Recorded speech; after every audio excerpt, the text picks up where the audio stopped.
I want to introduce Blerta and I'm going to let her kind of take over and speak a little bit. So take it, lady.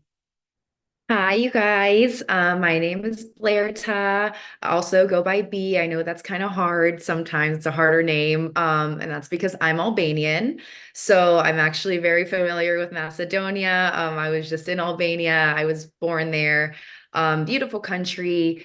And I actually ended up immigrating here when I was 5. We coincidentally fled to Greece first. We were refugees. So I lived in Athens for about 2 years after we fled the communist regime there. And we moved to the US when I was 5 years old, 5.5. At the time, I was speaking Albanian and Greek. I'd learned both languages and I was learning English. So everything was getting jumbled in my head and I was forgetting Albanian. So my dad was like, okay, that's it. You're only speaking Albanian at home and English, at school. So ended up forgetting Greek. Still have lots of family in Athens, though, as well as Albania.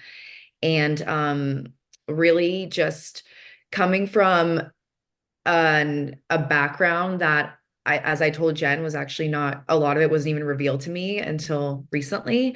Trauma has kind of plagued my family for several generations. And I know this sounds weird, but like I always knew as a child that I was different from my family in that regard, and that I was very, very fearless. But fear was passed down so much, so it was ingrained in me. And so there was a lot of headbutting there going on with me because I didn't do things out of fear. When we came to the US, we didn't have money, so we were very poor. My dad came home with these ceramics one day, and I was a rough kid and I knew that. I was like 7 years old and I was like, what am I going to do with these things? Took them to school, started selling them, started making a lot of, money, ended up getting in trouble for selling because I was, racking it up, supply and demand, I was like 25 cents, this one's $5, like, and that used to be a lot of money back in 2001. So, everything that I was doing was always suppressed, right? Because we were just like, keep your head under, bow, like, don't stand out. And unfortunately for me, like that's never been my reality. I've always stood out, whether I wanted to or not. So I was always doing really well in school. Academic achievement started at 6 years old, have like a file, but it was misconceived by my family. They thought I was just really smart. I was just like, okay, if I do X, that means I get to do Y. So I was like, if I just complete this task, I get to do whatever I want.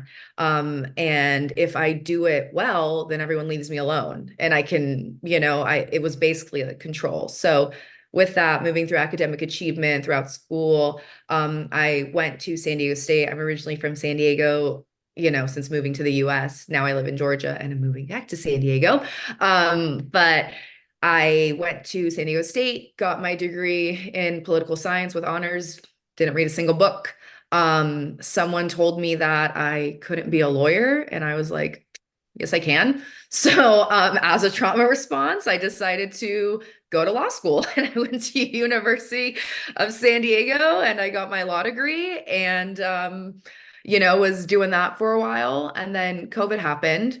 So I was always really anxious about the bar exam. At the time, I didn't know I was also a kinesthetic learner, which means I need to be there while I'm learning. And everything went remote and I couldn't pass my bar exam. And I was what do you mean I can't pass? Like have passed tests without speaking the language. Like that's not a thing.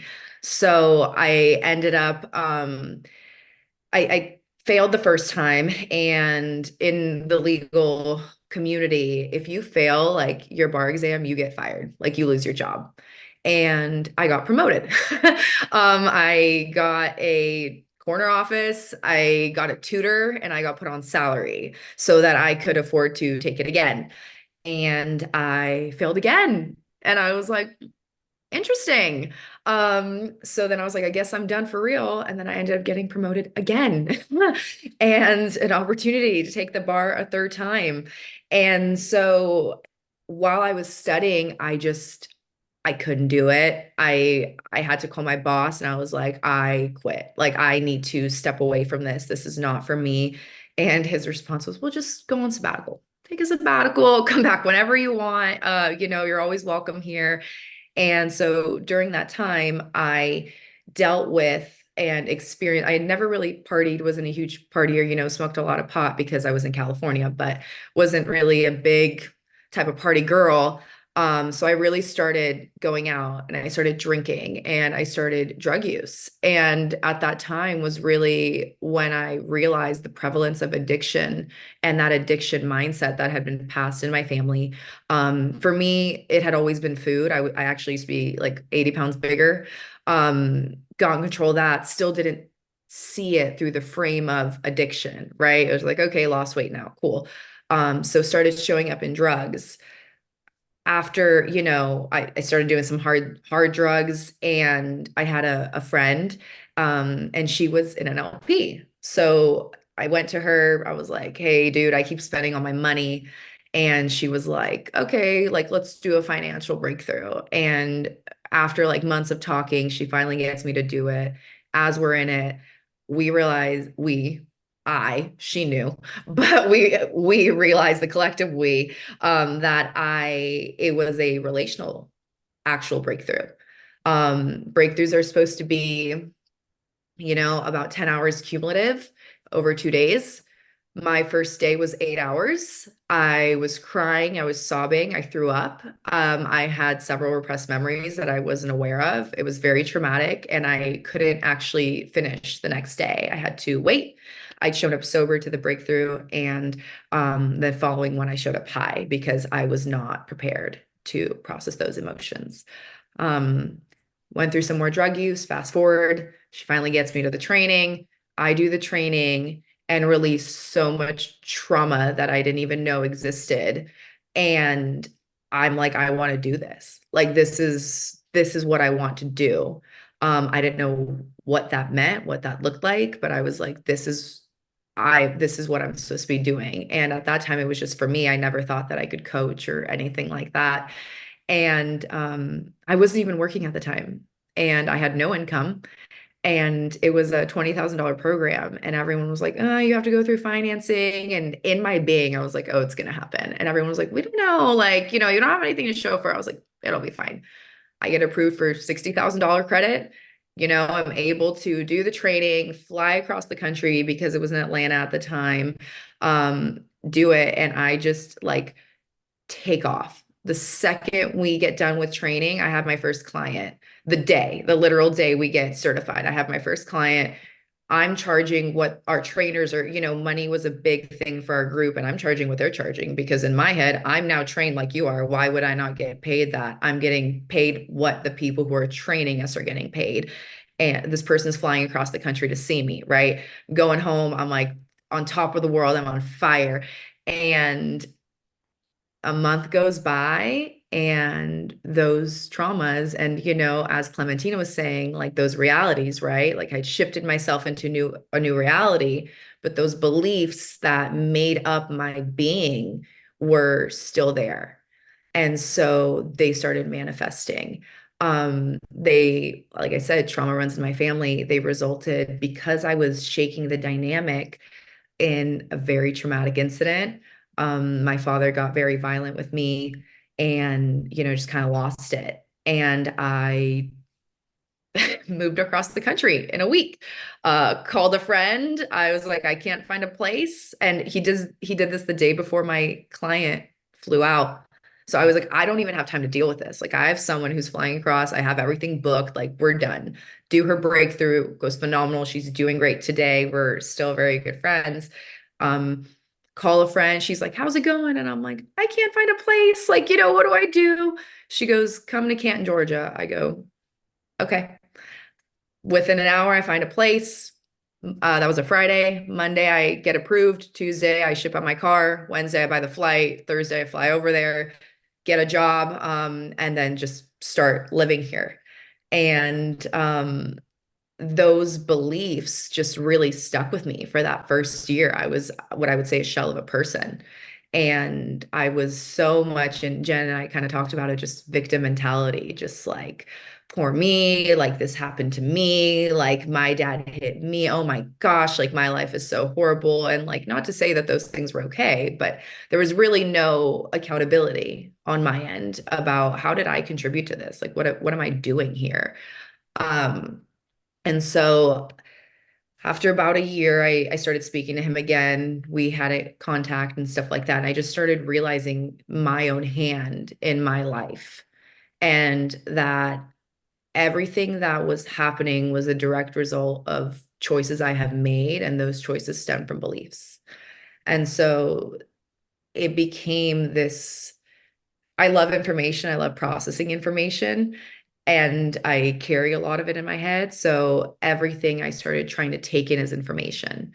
And one of the things I realized was I didn't know how to sit with emotions.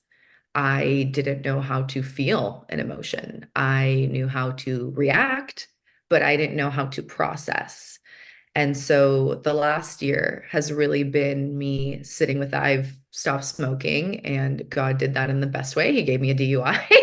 So, and again, even when that happened, I wasn't smoking at the time. So again, it was poor me, like I'm not even smoking and you're going to give me the first DUI in my life, right? And it was just like such a blessing because I needed that check. And I'm thankful for it, right? Where it's like, wow, you're actually here. That's what allowed me to admit, like, man, like this is a mindset. This is an addiction mindset that for you, it's, it was food. At one point it was sex. Now it's weed. For your dad, it used to be cigarettes and now it's YouTube. For your mom, it's coffee. For your brother, it's video game and weed. Like this is across everyone in your family, but no one wants to talk about it because everyone's a high performer.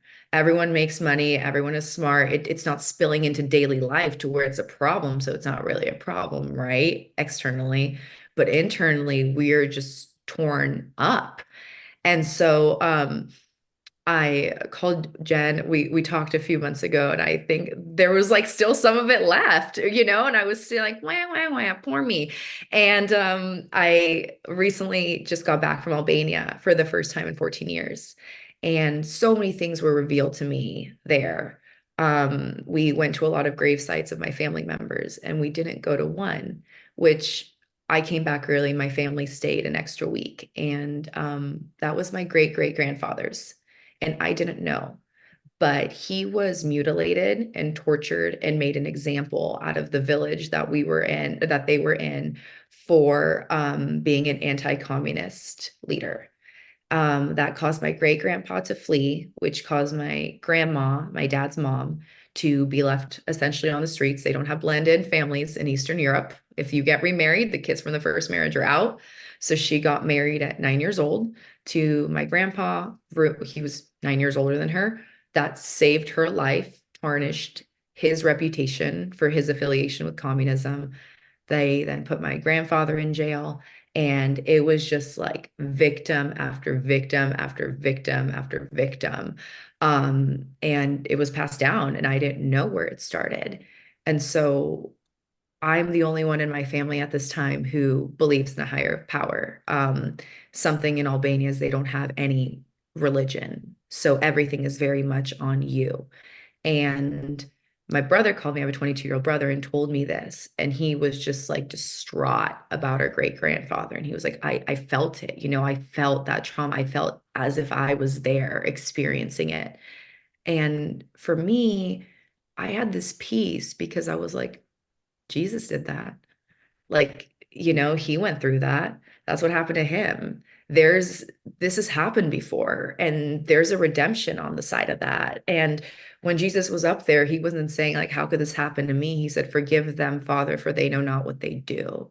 And it just pulled me out of any victimization, and really just gave me back my power to realize like, wow, like what I knew to be true when I was a child is true. And I'm going to be stopping. Sorry, I'm a very emotional person. And I'm not sorry about it. It's just I feel things deeply. Um, and it's so humbling and honoring that I get to do this work for my family. And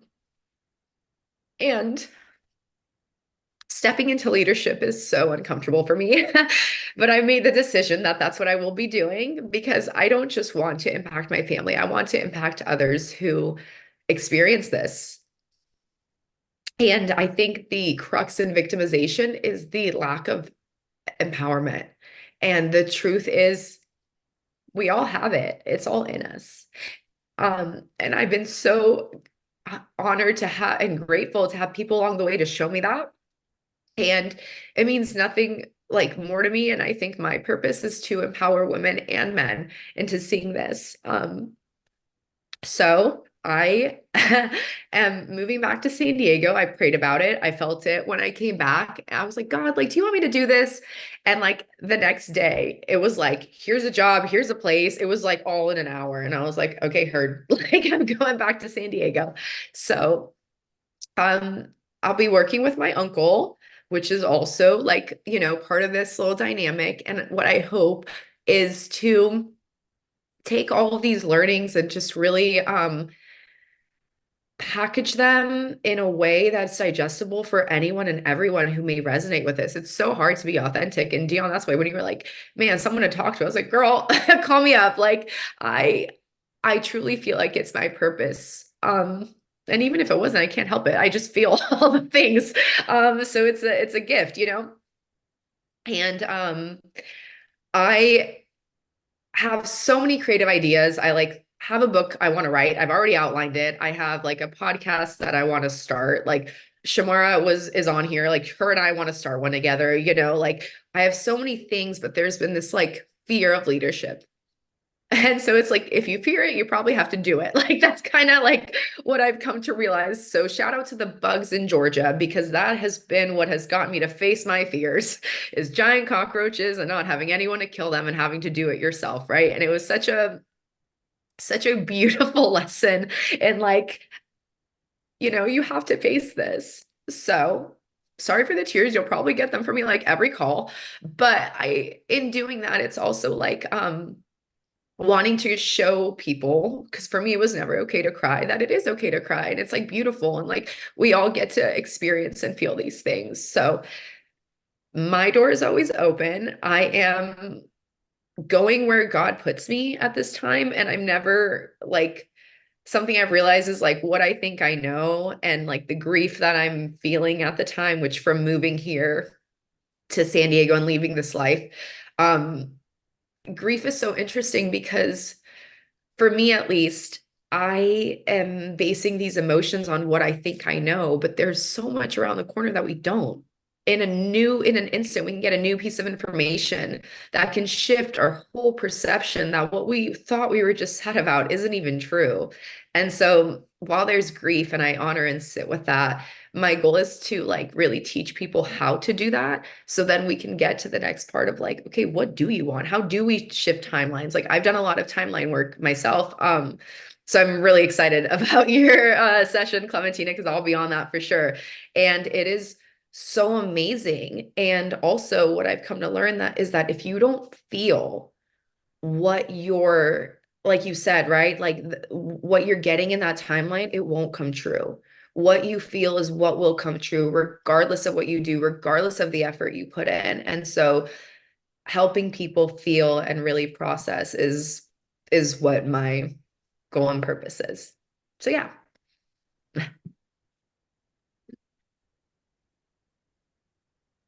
I absolutely love you. And I don't cry usually at all. And you're amazing.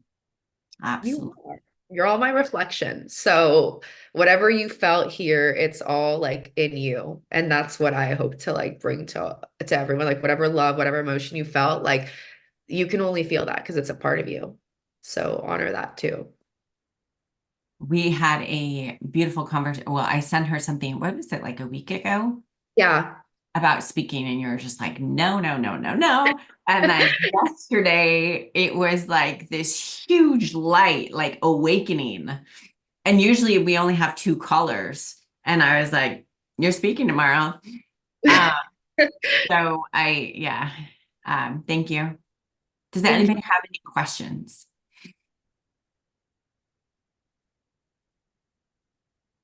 No. Okay. How can we best support you? I'm honestly like a vibes girl. So like if you have any like positive thoughts about me, send them my way. Like I'm receiving them with open arms. The best way to support me is give me a task to do for you because I feel like not for you, with you. I'm sorry, let me reframe, but with you. Because that's how I feel like I'm in my highest power and that's when I feel the most supported is when I can support others. So you talk about a podcast. I had a podcast before and it became like high maintenance to keep it up. And so I stopped it. Just because I wasn't feeling it anymore. It was like I had to think of things to put on the podcast. Dion just said that she would love to talk about podcasts and how to help each other with that. And I am always game to put a collective women podcast together. That'd be awesome. And I know Shamara and I like talk about it. Shamara and I will get on a 4 hour phone call and be like, man, we should have recorded that one. Like, so I think a collective thing would be awesome, especially in support. Yep. You Yeah. should And buy so, one of these, and then when you record your I call, have one. you Yeah. plug it, and then you have all that stuff. Yeah. Lots of see, content. like I think that's a great idea. And kind of similar to like what we're doing here. Whatever that looks like, Dion, I'm gonna hand it off to you because I'll just start going off in like all directions with ideas. I need a little structure. No, don't worry, I'm right there with you. I am super creative, so I'm looking at the clock there, and I gotta go, and I don't want to. Okay. I didn't Yeah. realize how amazing this call is going to be. It's amazing. Hi, Lisa. I just see your face. I haven't seen you in so long. So I have to go. I'm so sorry. I Okay. don't. But Mwah. Love you. it was Bye, so Dion. very nice to meet all of you, and I hope that I will see you again in 2 weeks. Okay. See you soon. Bye, sweetheart. Okay, perfect. So I have great ideas then. And then the next Friday that we do the call, we're gonna do the timeline shifting. So just put that in your calendar. And maybe the call after that, I'll have Dion pop in and go over a little bit of like podcasting for all of us who are interested, right? So yeah, thank you guys for everything. If you want to be a part of this and talk and highlight yourself, let me know and I will get that on here and set up. Um, so I appreciate every single one of you. Thank you. Thanks, Jen. Bye, everybody. Beautiful day. Thanks, everyone. Thank you. Thank you. Bye.